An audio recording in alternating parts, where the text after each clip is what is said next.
Kalau kita bicara intervensi pemerintah dalam partai politik, terjadinya di era SBY.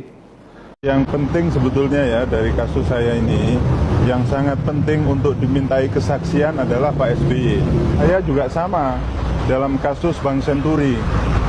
Dalam kasus Bank Senturi itu menurut informasi yang saya punya, Pak SBY juga tahu. SBY sudah mendesain bersama oknum di KPK bahwa Februari harus sudah selesai ini. AU harus sudah selesai, pengambil alihan sudah bisa dilakukan. Beliau meminta kepada KPK untuk segera mengambil kesimpulan yang konklusif. Kalau salah ya salah, kalau tidak salah saya ingin tahu kenapa tidak salah. Kira-kira begitulah. Langkah yang dilakukan oleh Pak SBY dengan menghancurkan Anas dan menghancurkan Partai Demokrat pada waktu itu, tampaknya SBY sudah nggak tahan untuk menggunakan nabok nyilih tangan lewat tangan orang lain lagi. Wah, ini kayaknya pakai menteri ini gagal, pakai FKPD gagal, pakai ini gagal, semua cara digagal. Itu sudah terbaca sebenarnya bagaimana skenario untuk menyingkirkan Anas dari Ketua Umum Partai Demokrat. Nah, di sanalah pertama kali SBY mengeluarkan pidato yang menyatakan yang bermasalah secara hukum keluar dari Partai Demokrat. Kejujuran oleh orang tua saya. Untuk itulah maka saya mohon kepada Bapak Susilo Bambang Yudhoyono jujur. Beliau tahu perkara saya ini. Bukan bahwa Pak SBY pada saat itu tidak sanggup dan tidak mau untuk disaingi oleh siapapun.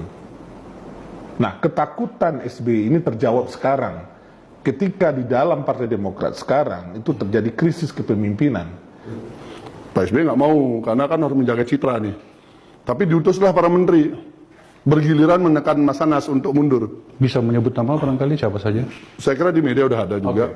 Hampir semua menteri lah yang dianggap mampu untuk mempengaruhi Mas Anas.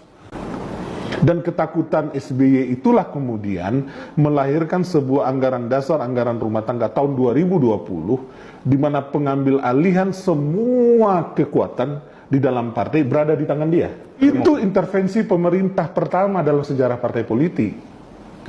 Di mana SBY sebagai presiden dan sebagai ketua Dewan Pembina Partai juga melibatkan menteri yang hadir di situ. Isi BBM-nya SBY kepada Anas. Iya. Apa bunyinya tadi? Tolong diulangi. Anda tidak loyal.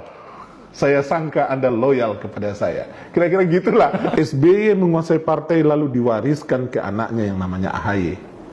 Bukan diwariskan ke generasi-generasi muda yang ada di dalam Partai Demokrat.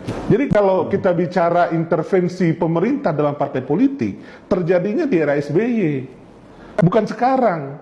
Makanya saya terkaget-kaget luar biasa ketika Pak SBY bicara dengan sangat terhibah begitu ya.